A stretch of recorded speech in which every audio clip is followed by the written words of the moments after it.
Okay, for this video, I will be going over my expectations for your programming structures assignment.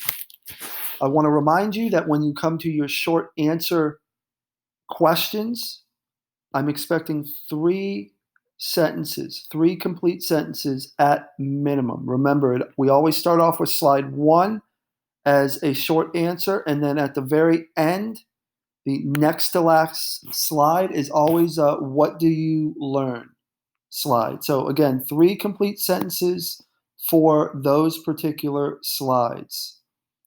Everything else you should be familiar with: the true, false, the list, and the matching.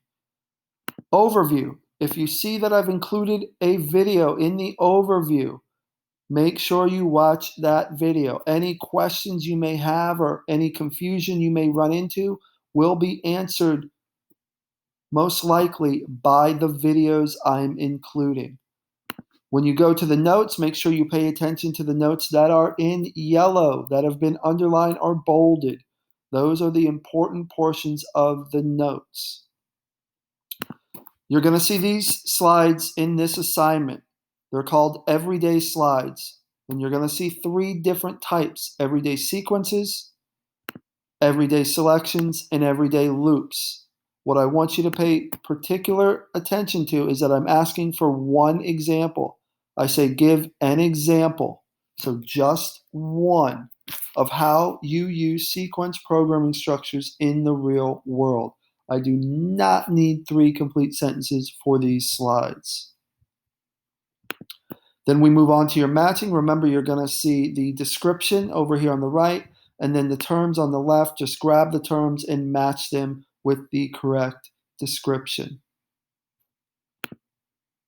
Everyday programming. This slide, when you read the directions, it says choose one of the everyday scenarios on slide 20, then cut and paste it into the type of programming that best represents the activity. So we use programming every day. We just don't know it. Every day in the real world, we have programming structures that we use. So, for instance, making a sandwich would be a scenario that most of us are familiar with. What type of programming structure would that fit under? Would it be sequence, selection, or loop? Remember, sequence is something that has to go in a particular order. Making a sandwich, like a peanut butter and jelly sandwich, you can't spread peanut butter on a slice of bread before you get the bread out of the actual bag. So it has to go in a sequence. You can't cut the sandwich before you spread the peanut butter and jelly.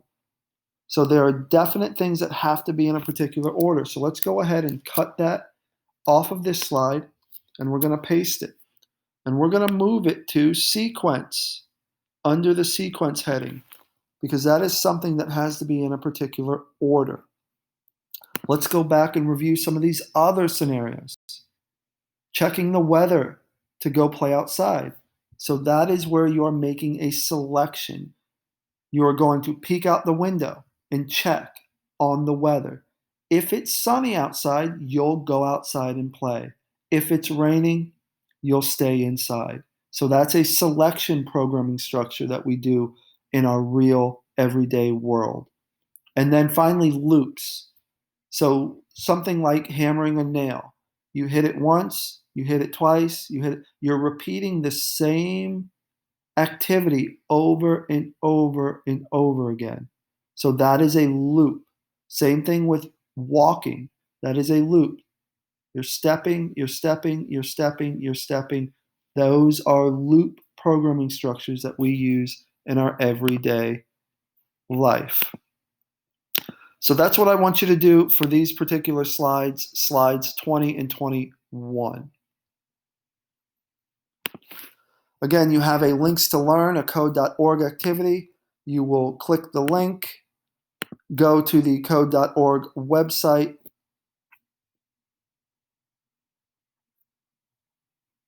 and remember, I want to see all of these circles turned green. That's how we know you have completed the entire assignment.